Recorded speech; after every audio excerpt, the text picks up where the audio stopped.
Jesus, Lord. Okay, Lord.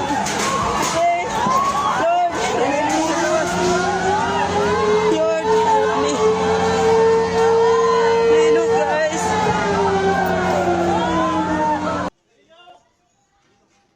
On October 10th, 2025, a powerful magnitude 7.4 earthquake shook the southern Philippines, its epicenter located off the coast of Davao Oriental, according to the Philippine Institute of Volcanology and Seismology.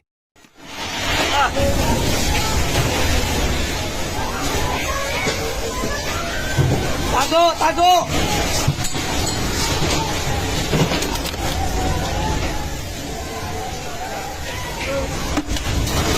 Lord, tama na Lord! Lord! Tama na Lord!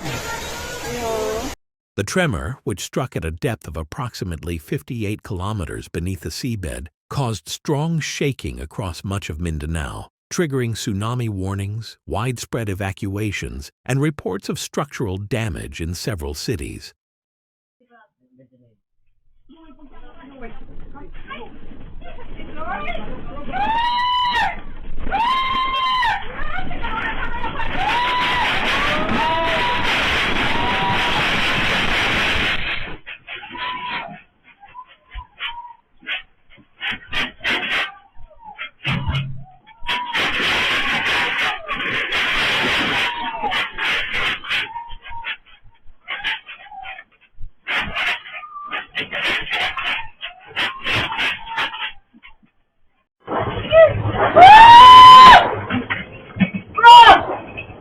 Roughly 45 kilometers east of Governor General, the earthquake's epicenter lay along the Philippine Trench, one of the nation's most active fault lines.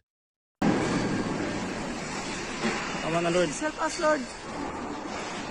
Lord.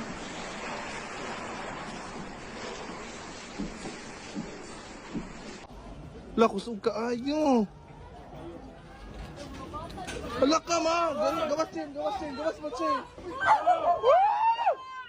Kusog kaayo. Sa luna dito. Kusog kaayo, God.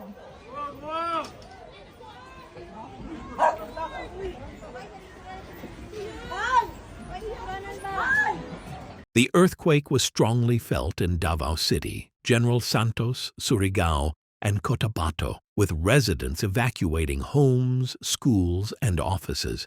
Buildings swayed violently, power lines sparked, ceiling panels fell, and alarms rang throughout the region.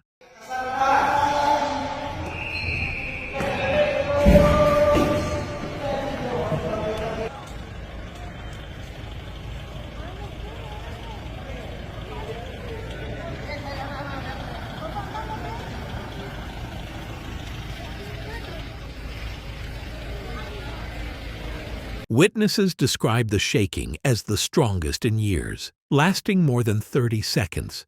Following the quake, authorities immediately issued a tsunami warning for the coastal areas of Davao Oriental, Davao de Oro, Surigao del Sur, and Lacti, urging residents to move to higher ground. Grabe, linaw! Grabe, pagkakusuga agad! Woo! Woo! Grabe!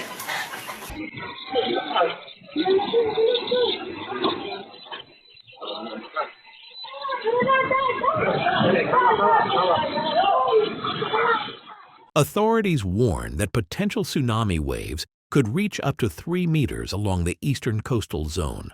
The Pacific Tsunami Warning Center also confirmed that hazardous waves were possible not only in the southern Philippines, but also in nearby countries such as Indonesia and Palau.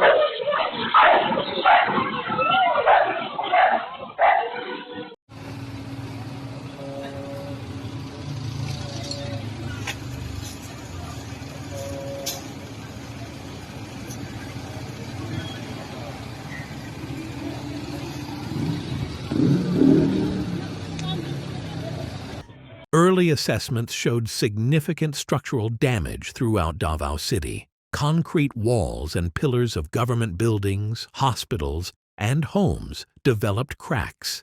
Glass facades in business districts shattered, littering sidewalks with debris. Older homes and public schools experienced partial collapses. In General Santos, local authorities reported damage to a shopping complex and a coastal bridge.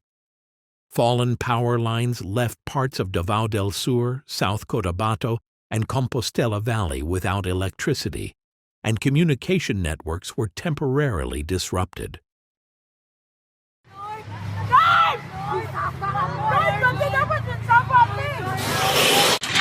Linog, guys.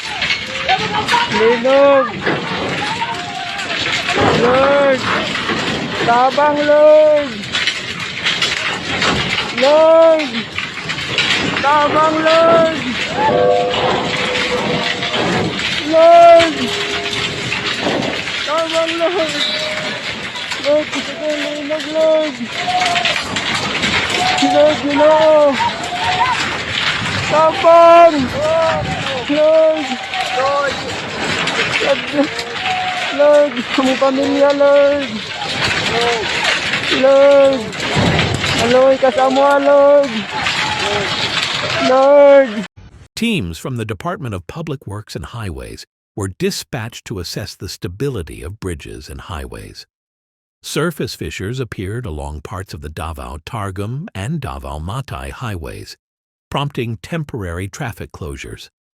At Francisco Bengoa International Airport, operations were briefly halted while inspectors checked runways and terminal structures for damage, allowing flights to resume later.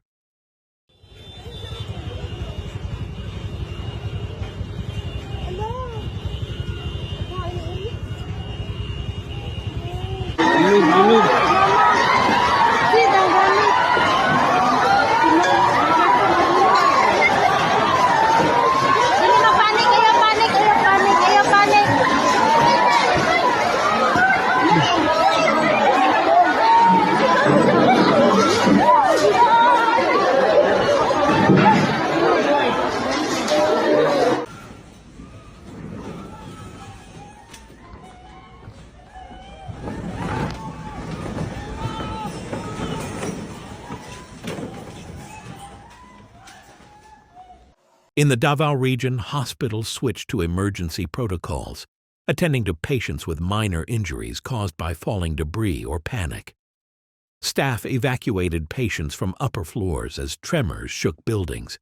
Meanwhile, local authorities have started setting up temporary shelters and evacuation centers for those displaced by the earthquake and tsunami alerts.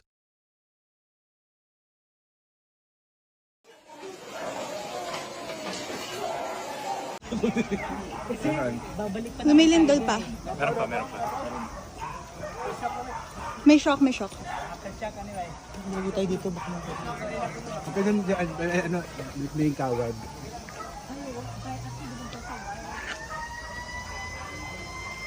The National Disaster Risk Reduction and Management Council raised all regional response units to red alert, working closely with local disaster offices to speed up rescue operations, evacuations, and damage evaluations.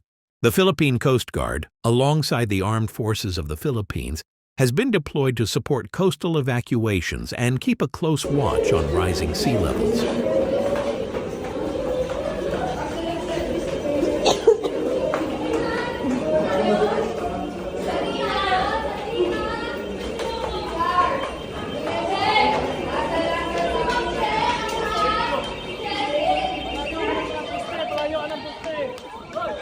Multiple strong aftershocks, some over magnitude 5, have already shaken the region, alarming residents.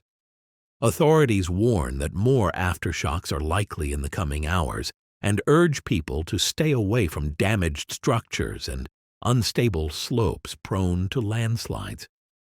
Situated along the Pacific Ring of Fire, the Philippines regularly experiences earthquakes because of its location atop several converging tectonic plates.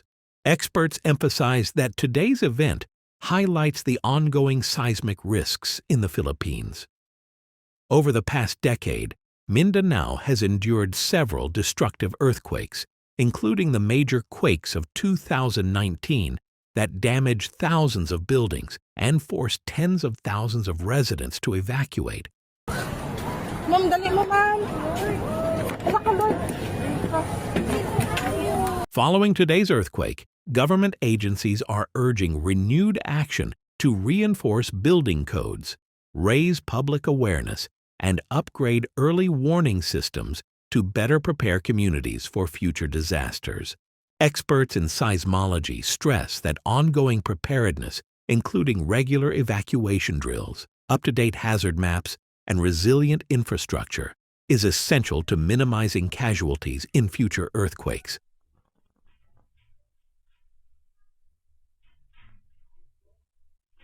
As night falls, much of Davao and the surrounding provinces remain on high alert, with rescue teams, engineers, and volunteers tirelessly working to respond to the disaster. In the coming 24 hours, authorities face a critical period, assessing the full extent of the damage, confirming tsunami risks, and initiating recovery and rebuilding efforts. Grabing linog, uy. Sugas linog. Lah. Grabe. Sakyanan, oh. Yug-yug. Lah. Patay ang building. Palayo ta, guys.